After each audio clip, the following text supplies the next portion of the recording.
pour les gens, c'est vrai que Ce sont des évocations poétiques et en même temps un travail donc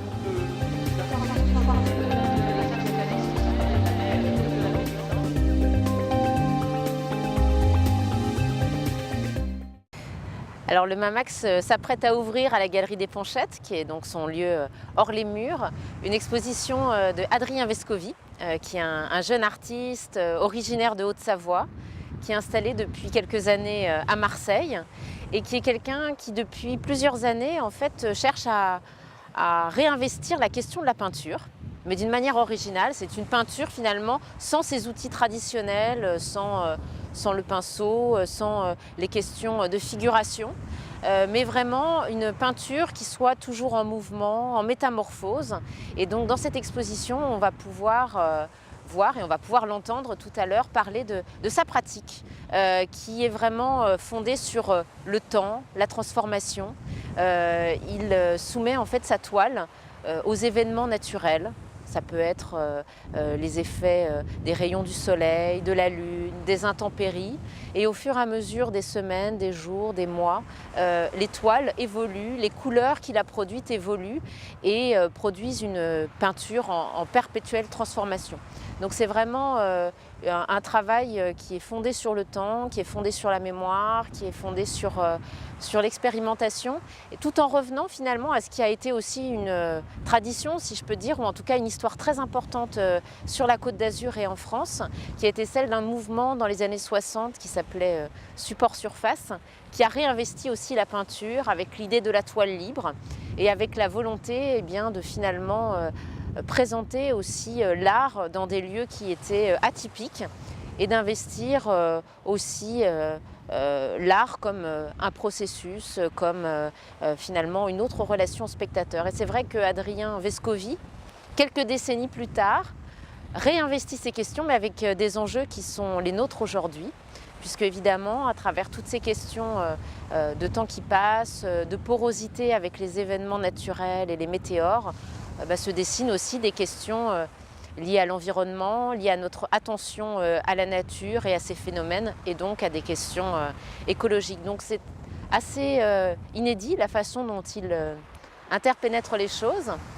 Et à la Galerie des Ponchettes, on lui a donné une carte blanche pour investir ce lieu, qui est à la fois un lieu important de Nice. On est sur le front de mer, ça a été un lieu qui a été utilisé longtemps par les pêcheurs pour nettoyer les filets. C'est aussi un lieu qui depuis 1950 est un lieu de présentation pour l'art contemporain. Matisse a été le premier artiste à y intervenir, mais depuis des générations d'artistes se sont succédés. Et donc avec un peu la mémoire de toutes ces histoires aussi, Adrien Vescovi vient proposer un projet spécifique qui est une véritable immersion dans une expérience de la peinture.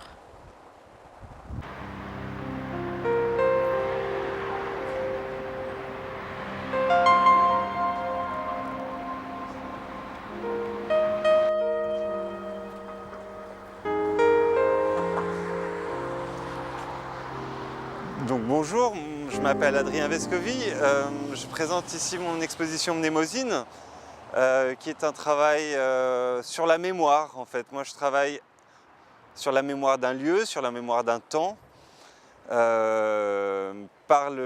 Mes outils sont la terre et le ciel. Donc ici on a une œuvre qui est assez importante pour cela, puisque ces toiles seront exposées pendant 5 mois en extérieur.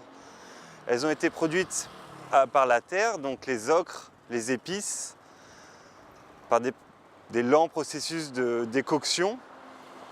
Et je les mets en extérieur, face à la mer, pour qu'elle se décolore, pour qu'elle se charge d'une lumière, de la lumière de Nice. Donc je vais vous présenter la suite de mon travail, on va rentrer à l'intérieur. Donc comme je vous ai expliqué, je mets en place des processus qui travaillent aussi bien à partir de la terre que du ciel. Je travaille dans une lenteur qui n'est pas l'immobilité, qui est juste mettre en place des processus, comme je le répète, qui vont transformer ma peinture. Donc ici, on est face à 8 grands tableaux qui ont été produits pour un événement qui s'appelle Into Nature, qui a lieu aux Pays-Bas, qui est une biennale, où j'ai teinté mes tissus à partir de couleurs du Sud, puisque ma palette, maintenant que j'habite à Marseille, se charge de la lumière du Sud. Et donc, ce sont des ocres du Roussillon, mais aussi du Maroc, qui sont par cuisson, par un long processus de cuisson, de décoction, changent la couleur de la fibre.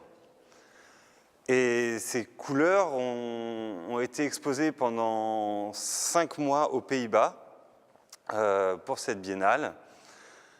Et c'est là que la transformation opère, une seconde couche de transformation où les tissus sont comme une photographie qui capture les intempéries, qui capture des traces. Le climat laisse des traces, en tout cas, sur mes tissus, des traces du temps qui passe. J'ai démarré ce travail suite à un premier déplacement que j'avais fait entre Paris et la Haute-Savoie. Je m'étais installé mon atelier à 1600 mètres d'altitude pour préparer une exposition en 2015. Et l'altitude m'a permis de me rapprocher des UV A et B, qui sont les UV les plus puissantes et qui me permettaient de décolorer mes tissus.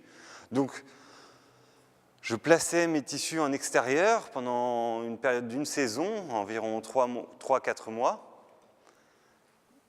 et ils se chargeaient d'un paysage.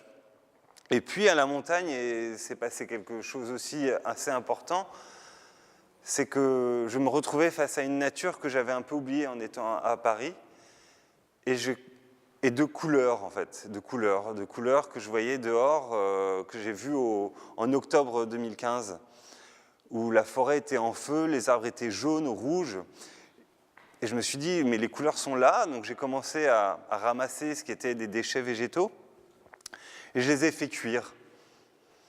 Et de là, j'en ai tiré un jus de paysage, dans lequel je plongeais mes tissus pour qu'ils se chargent de cette couleur. Donc ça a été un point très important dans ma pratique. Chose que j'ai développée ensuite à Milly-la-Forêt après une invitation du Cyclope. C'était plus qu'une exposition, c'était une résidence. J'étais invité à peu près 6 mois au Cyclope pour élaborer un travail en processus, en cours, un travail qui évolue, un travail qui ne s'arrête pas. Donc je suis arrivé en avril à Milly-la-Forêt et j'ai utilisé les végétaux. C'est une saison un peu creuse pour travailler les végétaux en avril. Du coup, j'ai travaillé avec les écorces des arbres. Et j'ai commencé à teinter mes tissus à partir des écorces trouvées sur place. Donc, c'est mis en place dans mon travail un rapport au site, au lieu où je me trouve, à la saison. Et pour le Cyclope, j'avais installé un travail, une installation qui était visible en cours. Donc l'installation évoluait, se transformait. Et suite à ça, j'ai récupéré les tissus et ils sont à nouveau transformés dans l'atelier. Et ils sont à nouveau soit tendus sur châssis, comme on peut voir derrière moi, soit disposés en toile libre dans l'espace. Et donc, pour revenir à Mnémosyne, j'ai voulu aussi travailler sur cette transformation, je reviens à ce mot qui est très important, par ces pots dans lesquels j'ai transporté ces cordes. Donc c'est des cordes en chanvre, c'est du chanvre naturel. Et j'ai emmené mes 130 mètres de cordes dans les différents pots que vous voyez au sol. Et donc les cordes étaient enroulées dans les pots avec de l'eau et elles ont commencé à dégorger et à se teinter, à créer l'eau à se teinter et la corde à se transformer. Donc il était important pour moi d'installer ces sculptures.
Et donc pour moi, Mnemosyne, c'est aussi un aller-retour.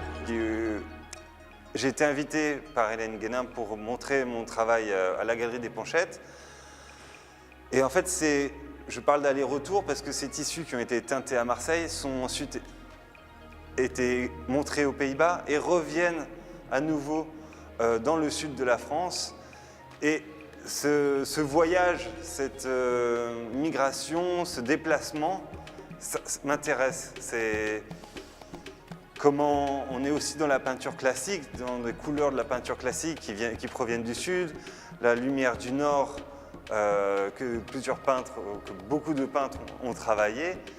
Et voilà, moi je rejoue un petit peu ça par un autre système de production de la peinture. Et donc à Nice, voilà, j'ai cette installation face à la mer, j'ai cette installation qu'on traverse dans la Galerie des Ponchettes, ces cordes qui rappellent aussi les cordes des bateaux. Voilà, c'est pour moi un tout qui prend toute sa place à la Galerie des Ponchettes.